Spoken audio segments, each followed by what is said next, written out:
One voter called it a people's election. Others in Yemen, though, are a bit more skeptical about Tuesday's presidential poll. After all, there was only one candidate on the ballot, and there were deadly clashes in the south, where separatists seized half the polling stations in one city. Still, despite all of this, despite the violence, despite the fact that more than one candidate did not appear as an option in polling stations, many say they were happy. They were at least taking part in an election, signifying the official end of the former leader's 33-year reign. Mohammed Jamjoom has more on the election and how Yemenis say they feel about today.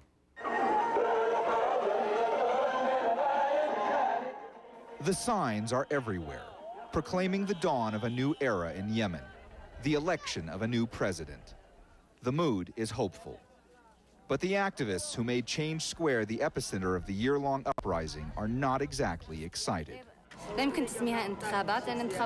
Maybe you can call them elections, says Nadia Abdullah, but for me, elections should have more than one candidate.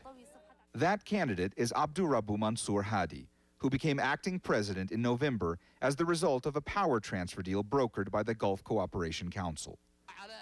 The transition, backed by the U.S., led Yemen's autocratic leader Ali Abdullah Saleh finally to step aside after months of bloodshed. It also guaranteed early and uncontested presidential elections. Hadi has been vice president since 1994, but never had much of a power base of his own. He'd be elected for a 2-year term, but Yemen's problems will take much longer to fix than that. Campaign posters like this one promise more job opportunities for the youth and increased security for the country. Many Yemenis, so tired of how many problems they face here on a daily basis, are hoping against hope that Hadi will be able to start delivering on those pledges. Patrons of this cafe believe the situation could at last begin to improve. To be honest with you, says this man, these elections are necessary. After the exit of the first regime, hopefully all will go well for the next regime. The first order of business, get Yemen working again. Hadi's first objective should be for him to repair all the damage that was caused by the recent upheavals, says this man, like the electricity crisis, like the gas crisis, and all the crises in the country in general. Crises are nothing new for the poorest country in the Middle East. Even before the uprising against Saleh's 3 decades in power, it faced a separatist movement in the south, sectarian tensions in the north, a severe water shortage, and rising levels of malnutrition, as well as the growing presence of what Western officials describe as al-Qaeda's most dangerous affiliate. Al-Qaeda in the Arabian Peninsula has vowed to continue launching terrorist attacks from its strongholds here.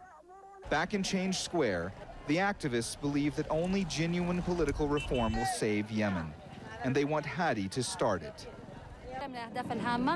If he goes through with it, says Abdullah, we will stand hand in hand with him. If he doesn't, or if we see a lot of game playing between him and the opposition, I believe the youth will remain in the squares. They would say leave, as they did to Ali Abdullah Saleh. Yemen's new president will have plenty of expectations to satisfy.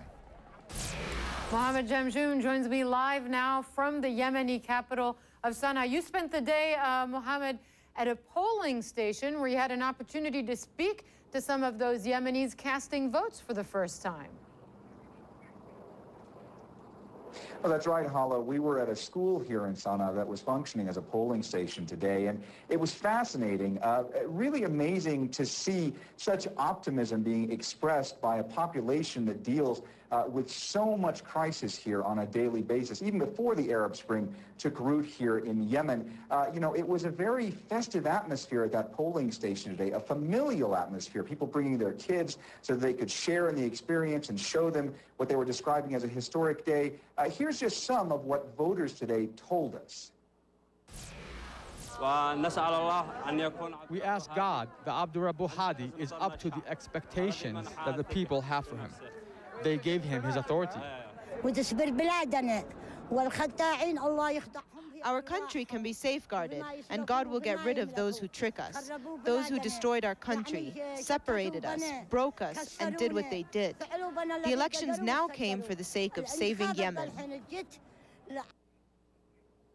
Polls closed just a little over 3 hours ago here in Sana'a. Still no official tallies have come out, but we've heard from election observers that it was higher turnout than they expected, especially amongst women voters. But we must add, though, that even though things went smoothly in Sana'a, in the city of Aden, the port city in the south, where there is a separatist movement, we heard of violence today, stations closing because of the specter of violence, and at least 4 people killed as the result of clashes between security forces and protesters. Hala? Thanks very much. Mohammed Jamjoom is live in Yemen for us this hour.